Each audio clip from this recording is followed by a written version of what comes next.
এই যে সাদা সাদা ফুলগুলো দেখছেন, এগুলো শুধু ফুল না, এগুলো একটা অনুভূতি, একটা ঋতুর গল্প।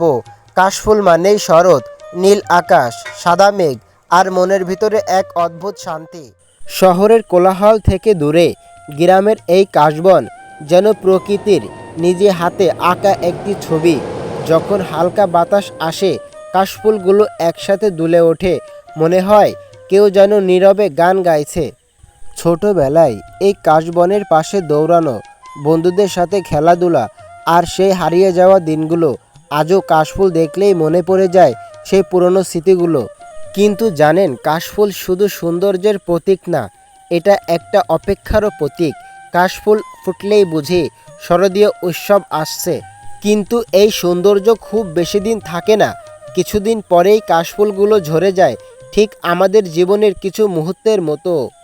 তাই হয়তো কাশফুল আমাদের শেখায়, যা সুন্দর তা ধরে রাখতে হয় মনে, সময় থাকতে উপভোগ করতে হয়। আপনার যদি কখনো মন খারাপ হয়, তাহলে একবার কাশফুলের মাঠে গিয়ে দাঁড়ান, দেখবেন সব কষ্ট যেন হালকা হয়ে গেছে। কারণ প্রকৃতি কখনো আমাদের নিরাশ করে না। ভিডিওটি ভালো লাগলে লাইক, কমেন্ট আর শেয়ার করতে ভুলবেন না। আর এরকম ভিডিও আপনাদের কাছে কেমন লাগে তা অবশ্যই কমেন্টে জানাতে ভুলবেন না। ধন্যবাদ বন্ধুরা, সবাই ভালো থাকবেন। আসসালামু আলাইকুম।